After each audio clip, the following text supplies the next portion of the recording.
ವಿಂಧ್ಯಮಂಚೂರ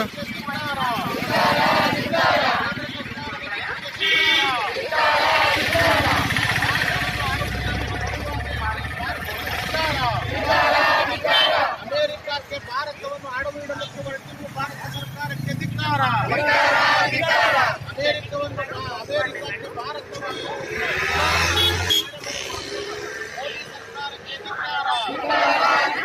ತಕ್ಷಣದಲ್ಲಿ ಅಮೆರಿಕ ಭಾರತವನ್ನು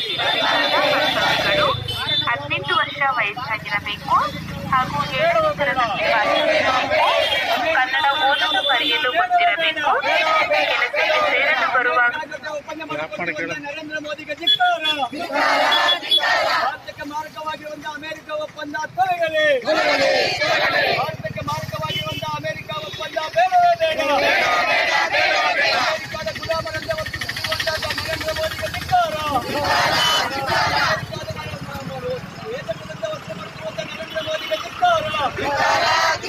ದೇಶದಲ್ಲಿ ಬೇರೆ ದೇಶಗಳಿಗೆ ಮಾರಿಕೊಳ್ತಿರುವಂತಹ ನರೇಂದ್ರ ಮೋದಿಗೆ ಧಿಕ್ಕಾರ.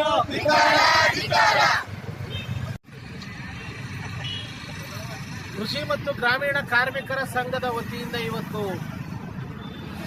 ಅಮೆರಿಕದ ಜೊತೆಯಲ್ಲಿ ಭಾರತ ಸರ್ಕಾರ ವ್ಯಾಪಾರದ ಒಪ್ಪಂದವನ್ನು ಮಾಡಿಕೊಂಡಿದೆ. ಇದು ಅತ್ಯಂತ ಆಘಾತಕಾರಿ, ವಿನಾಶಕಾರಿ, ಈ ದೇಶವನ್ನ ಅಡವು ಇಡ್ಲಿಕ್ಕೆ, ಈ ದೇಶವನ್ನ ಗುಲಾಮಗಿರಿಗೆ ಕೊಂಡೊಯ್ಯಲಿಕ್ಕೆ ಮಾಡಿರುವಂತ ಒಂದು ತಂತ್ರ. ಮೋದಿಯವರು ತಮ್ಮ ಅಭಿಲಾಷೆಯನ್ನು ಈಡೇರಿಸಿಕೊಳ್ಳಿಕ್ಕಾಗಿ ಈ ದೇಶವನ್ನ ಅಡವು ಇಡ್ಲಿಕ್ಕೆ ಹೊರಟಿದ್ದಾರೆ. ಈ ದೇಶದ ಸಾರ್ವಭೌಮತೆಯನ್ನು ಹಾಳು ಮಾಡಲಿಕ್ಕೆ ಹೊರಟಿದ್ದಾರೆ. ಸುಮಾರು 30-40 ವಸ್ತುಗಳ ಮೇಲೆ ವ್ಯಾಪಾರ ಒಪ್ಪಂದವನ್ನು ಮಾಡಿಕೊಳ್ಳೋದ್ರ ಮೂಲಕ ಕೃಷಿ ಸಂಪೂರ್ಣವಾಗಿ ನಾಶ ಆಗುತ್ತೆ. ಕೃಷಿ ವಸ್ತುಗಳನ್ನ ಆಮದು ಮಾಡಿಕೊಳ್ಳುವಂತ ಸಂದರ್ಭದಲ್ಲಿ ಅಮೆರಿಕಾದಿಂದ ತಗೊಳ್ಳುವಂತ ಯಾವುದೇ ವಸ್ತುಗಳ ಮೇಲೆ ₹1 ತೆರಿಗೆಯನ್ನ ಹಾಕಬಾರದು ಅನ್ನುವಂತ ಷರತ್ತನ್ನ ಆ ದೇಶದ ಸರ್ವಾಧಿಕಾರಿ ಸಾಮ್ರಾಜ್ಯಶಾಹಿ ಟ್ರಂಪ್ ಹೇಳಿದ್ದಾರೆ. ಇದನ್ನ ಒಪ್ಪಿಕೊಂಡು ನಮ್ಮ ವಸ್ತುಗಳನ್ನ ಏನಾದ್ರೂ ರಫ್ತು ಮಾಡೋದಾದ್ರೆ ಅದರ ಮೇಲೆ 15% ತೆರಿಗೆಯನ್ನ ವಿಧಿಸ್ತೀನಿ ಅಂತ ಅವರು ಹೇಳಿದ್ದಾರೆ. ಏನು ಹೇಳುತ್ತೆ ಇದು? ವ್ಯಾಪಾರ ವಿನಿಮಯದಲ್ಲಿ ಕೊಂಡುಕೊಳ್ಳುವಂತಹ ಸಂದರ್ಭದಲ್ಲಿ ಲಾಭದ ಮುಖ್ಯ ವ್ಯವಹಾರ ಇರುತ್ತದೆ.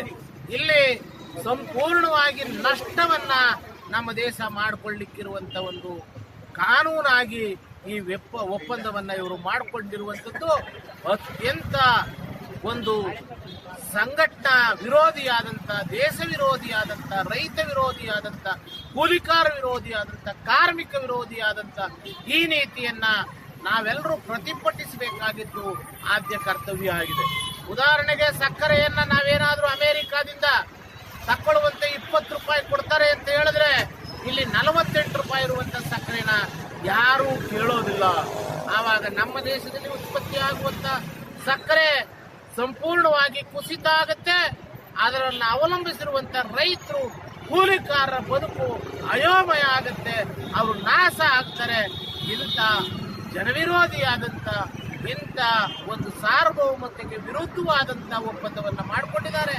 ಟ್ರಂಪ್ಗೆ ಇವರು ಒಂಥರ ಅಡ್ಬಿದ್ದು ಶರಣು ಅಂತ ಹೇಳಿ ಸರೆಂಡರ್ ಆಗಿರುವಂತ ಒಂದು ನೀತಿ ಅತ್ಯಂತ ಖಂಡನೀಯವಾದದ್ದು. ಅದರ ಜೊತೆಗೆ 50% ಟಾರಿಫ್ ಅನ್ನ ಹಾಕ್ತೇನೆ ಅಂತ ಹೇಳಿ ಕುಡುಗಿದ್ರು ಅದಕ್ಕೆ ಯಾವುದೇ ಪಟಕ್ ಎಂದಾರ್ದೇನೆ ಹೋಗಿ ಸರೆಂಡರ್ ಆಗಿರುವಂತ ನೀತಿಯನ್ನ ನಾವೆಲ್ಲರೂ ಖಂಡಿಸ್ತಾ ಇದ್ದೀವಿ. ತಕ್ಷಣದಲ್ಲಿ ಈ ಒಪ್ಪಂದವನ್ನ ವಾಪಸ್ ತಗೊಳ್ಬೇಕು. ಈ ಒಪ್ಪಂದದಿಂದ ಇಡೀ ದೇಶಕ್ಕೆ ಮಾರಕ ಆಗುತ್ತೆ. ಅದು ಕೃಷಿ ಮೇಲೆ, ಕೈಗಾರಿಕೆಗಳ ಮೇಲೆ ದೊಡ್ಡ ಪ್ರಮಾದ ಆಗುತ್ತೆ.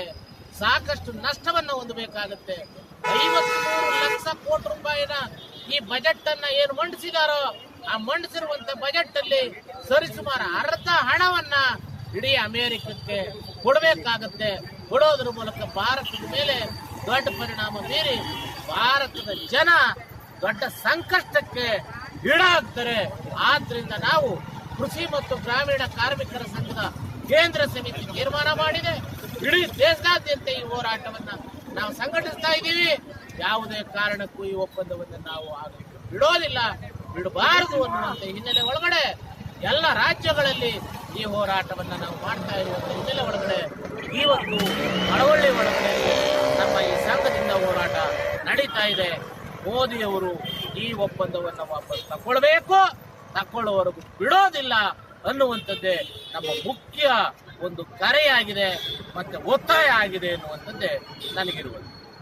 ಗ್ರಾಮೀಣ ಕಾರ್ಮಿಕರ ಸಂಘ ಜಿಂದಾಬಾದ್. ಅಮೆರಿಕ ಭಾರತ ಒಪ್ಪಂದ ಬೇಡವೇ ಬೇಡ. ರೈತರು ಕೂಲಿಕಾರರ ಮೇಲೆ ಮಾರಕವಾಗಿರುವ ಅಮೆರಿಕ ಭಾರತ ಒಪ್ಪಂದ ಬೇಡವೇ ಬೇಡ. ಅಮೆರಿಕ ಒಪ್ಪಂದ ವಾಪಸ್ ಆಗಲಿ. ಅಮೆರಿಕ ಭಾರತ ಒಪ್ಪಂದ ವಾಪಸ್ ಆಗಲಿ. ಒಪ್ಪಂದಕ್ಕೆ ಸಹಿ ಹಾಕುತ್ತಿರುವ ಮೋದಿಗೆ ಧಿಕ್ಕಾರ. ಸರೆಂಡರ್ ಆಗುತ್ತಿರುವ ಮೋದಿಗೆ ಧಿಕ್ಕಾರ. ಸಾಮ್ರಾಜ್ಯಶಾಹಿಗೆ ಸರೆಂಡರ್ ಆಗುತ್ತಿರುವ ಮೋದಿಗೆ ಧಿಕ್ಕಾರ.